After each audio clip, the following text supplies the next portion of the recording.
Rejoignez Benoît Dutrisac en temps réel par courriel. Dutrisac@commercialcube.radio. Richard Bertrand est avec nous, le seul et l'unique. Bonjour.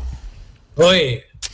Bon, Isabelle, là, dis-le, là, faut pas que je t'oublie, là. Après la chronique de Phil, faut que je te salue pour que tu quittes. Comme ton pense-bête, là. Oui, pense-bête, certain. Puis, je ne sais pas ce que tu fais le reste de ta journée. Ça me regarde pas. Mais je le sais qu'à 11h, je dois te laisser aller. Je dois dire que dans le prochain mois, il y a beaucoup de monde dans ma situation qui déménage. Oui, hein? Et pelaille. Ouais, OK. On accumule du stock, hein? Parfait. Si tu as besoin d'aide, hein, demande à n'importe qui, sauf moi, pour aller t'aider à déménager. Garde le grand Pourtant, Olivier. il est là pour aider. Olivier, oui, je vais te trouver du monde pour aider. Philippe Richard Bertrand, il n'y a rien à faire de ses journées, c'est un entrepreneur. Regarde-le. Tu poses la question, Phil, avez-vous regardé votre compte de carte de crédit récemment?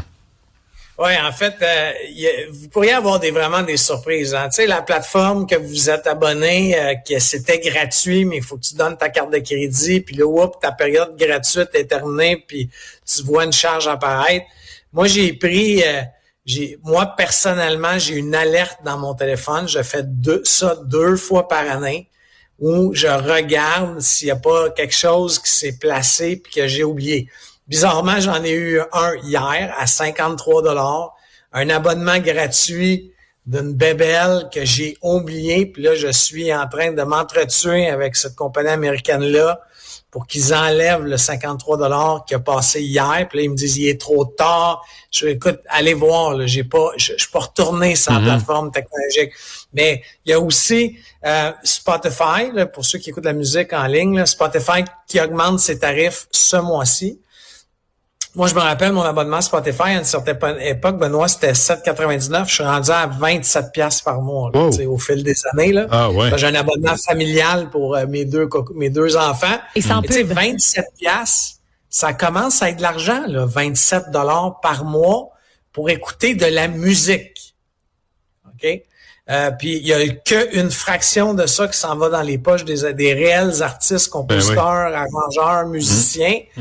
Alors, tout ça. Alors, je vous dis juste, mettez-vous une alerte dans votre téléphone. Moi, je fais tout le temps ça vers à peu près, je te dirais, janvier. Je refais une petite passe l'été. Puis il y a tout le temps des surprises. Je vous le dis, là, vous allez être étonnés. Tu penses que tu payes Netflix 9$, puis que c'est rendu, by the way, un autre 25$. Tu vas allumer que tous ces abonnements-là coûtent extrêmement cher. La moitié sont non utilisés. T'es abonné, mais tu ne t'en sers pas. Ouais, lesquels, à quoi t'es abonné? Moi, je m'abonne à presque tout, mais j'essaie de me désabonner tout de suite. Tu sais, quand tu t'abonnes, tu paies, puis tout de suite, je vais me désabonner. Comme ça, je l'ai 30 jours et ça se renouvellera pas. Je fais ça parce que sinon, je les oublie. Je suis abonné à toutes les plateformes que tu peux penser. Ces plateformes-là, vous comprenez là, qu'ils rendent ça compliqué de te désabonner. Il faut souvent que tu fasses 17 clics avant de te dire là, il n'y a pas une loi là-dessus? Il n'y a pas un projet de loi là-dessus pour simplifier le désabonnement? Oui, il y a un projet de loi.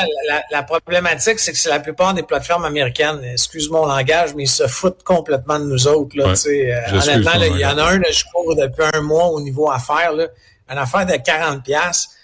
On sait même plus au bureau pourquoi on payait ça. Ça te donne une idée comment que ça doit être utile. Là. Moi, ce que tu vis là, j'ai dû changer de carte de crédit parce que j'étais pas capable de mettre fin à ces paiements-là. J'ai dû changer ma carte. C'est ça qu'on m'avait conseillé.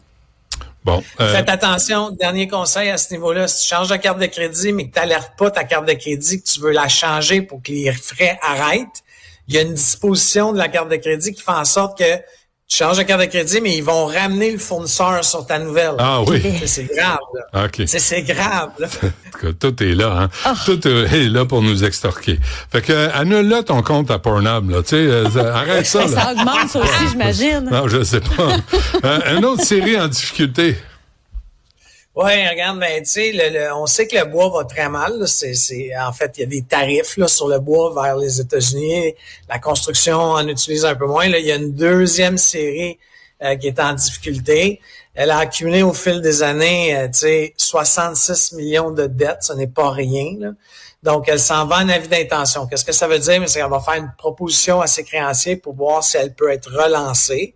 La problématique, c'est que admettons qu'ils offraient 10 sous dans le dollar aux créanciers, tu as quand même des tarifs demain matin. Tu sais, dans le sens où tu vas-tu recréer une autre bulle artificielle, puis encore te retrouver en difficulté.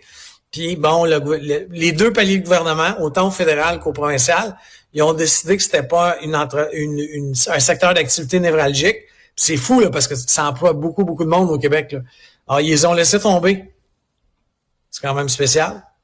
Alors, ils ferment toutes les séries. Tu as eu Arbec la semaine passée, Saint-Michel cette semaine, puis il y en a d'autres où ça va vraiment pas bien. Qu'est-ce que ça va faire, Benoît?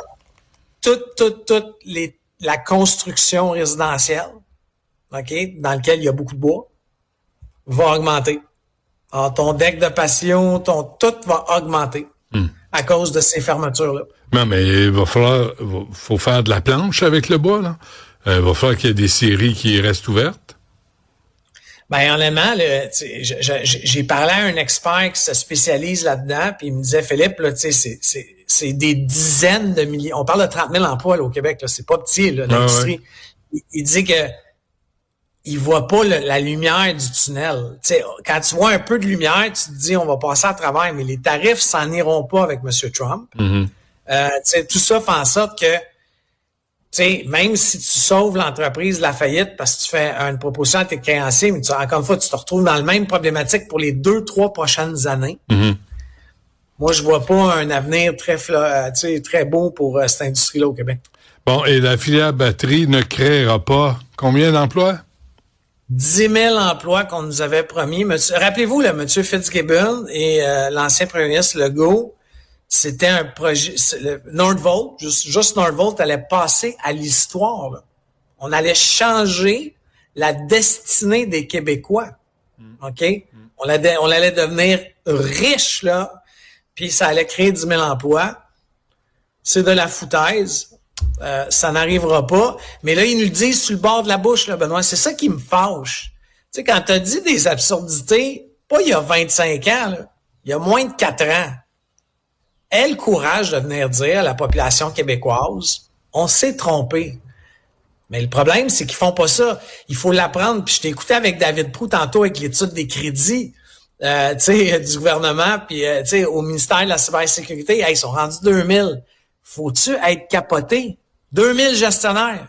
Il y a 200 programmeurs à peu près. Ça n'a pas de bon sens. Non, puis on nous promet pas de faire le ménage là-dedans, puis on sait pas à quoi ça sert. Puis tout ce qu'on a comme nouvelles, c'est toujours des dépassements de coûts, des explosions, une mauvaise gestion. J'ai hâte qu'on ait des bonnes nouvelles. Moi, si je reviens à l'automne, pas fait, mais si je reviens à l'automne, ce serait le fun de comme arriver avec des bonnes nouvelles. Tu sais, comme quoi les projets ont fonctionné, création d'emplois, respect de notre culture, respect de nos valeurs. Tu sais, que ce soit le fun un peu. Ben, je suis d'accord, mais les bonnes nouvelles qu'on va avoir, c'est qu'on s'en va en élection. Là, ils vont ressortir la carte de crédit qu'on a pris qu'on a pris sur les prêteurs sur gage. Là, parce que on n'est plus sur une carte de crédit normale. Là, on est chez les Shylock, les prêteurs sur gage. Là. On va tous se faire casser les rotules. On va dépenser, mes amis, attachez votre tuque. Puis, by the way, le gouvernement, ce qu'il fait pour stabiliser l'emploi de la CAQ, là, son modèle, c'est que tu les prends et tu les rends fonctionnaires. En tes embauches dans la fonction publique. Ah, t'as pas l'air d'être un grand croyant en la fonction publique là pour générer de la richesse? Ben, en fait, encore une fois, je crois aux fonctionnaires puis à ceux qui travaillent réellement. Est-ce qu'on a besoin d'autant? Je le questionne énormément. C'est ce que je comprends. Parfait. Et à un moment donné, on est une province socialiste. On va embaucher tout le monde. C'est bon. Imagine, t'es fonctionnaire, puis en plus, tu te désabonnes pas de tes affaires. Imagine. Appelle Fidel Castro. Merci, Philippe Richard Bertrand. Merci, Isabelle Perron. On se reparle demain. On t'écoute avec Mario Dumont à 6h. Puis tout va bien. On va faire des boîtes. Oui, des boîtes, mais tu y as pensé tout seul. T'as même pas eu besoin de moi. Non, mais je l'avais mis quelque part. Pense bête. Comme des abonnés de certains comptes. Merci, Isabelle. Bonne semaine.